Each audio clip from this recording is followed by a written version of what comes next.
हर हर गंगे, हर हर महादेव। मित्रों, आज गंगा दशहरा पर्व की सभी को बहुत बहुत शुभकामनाएं। आज केवल एक पर्व नहीं है, आज वह दिन माना जाता है जब स्वर्गीय चेतना पृथ्वी पर प्रवाहित हुई थी। गंगा केवल एक नदी नहीं, बल्कि भारतीय आध्यात्मिक परंपरा में चेतना की धारा मानी गई है। इस वर्ष गंगा दशहरा का संयोग उत्तरा फाल्गुनी नक्षत्र और सोमवार के साथ बन रहा है, जिसे ज्योतिष और साधना की दृष्टि से अत्यंत प्रभावशाली माना जाता है। पुराणों के अनुसार राजा भागीरथ की कठोर तपस्या से प्रसन्न होकर मां गंगा स्वर्ग से पृथ्वी पर अवतरित हुई। लेकिन एक रहस्य बहुत कम लोग जानते हैं। यदि भगवान शिव अपनी जटाओं में गंगा के वेग को धारण न करते तो पृथ्वी उस दिव्य ऊर्जा को सहन ही नहीं कर पाती। इसी कारण गंगा दशहरा केवल स्नान का पर्व नहीं, बल्कि अत्यधिक आध्यात्मिक ऊर्जा को धारण करने की क्षमता का प्रतीक भी माना जाता है। साधना में गंगा दशहरा का गुप्त महत्व। तांत्रिक और योग परंपराओं में माना जाता है कि आज के दिन जल तत्व अत्यंत जागृत अवस्था में रहता है, और जल केवल शरीर को नहीं, बल्कि मानसिक और सूक्ष्म ऊर्जाओं को भी ग्रहण करता है।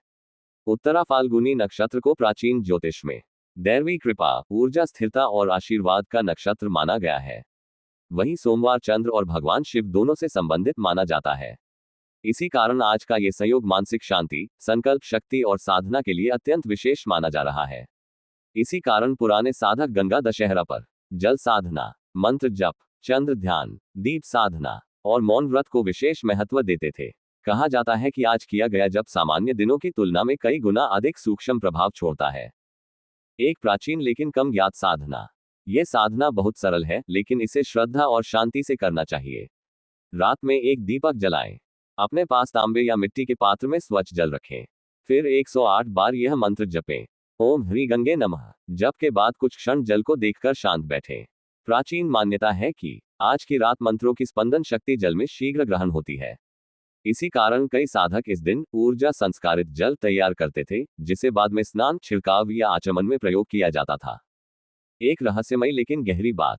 अधिकांश लोग गंगा को केवल बाहरी नदी मानते हैं, लेकिन योग दर्शन में आंतरिक गंगा का भी वर्णन मिलता है।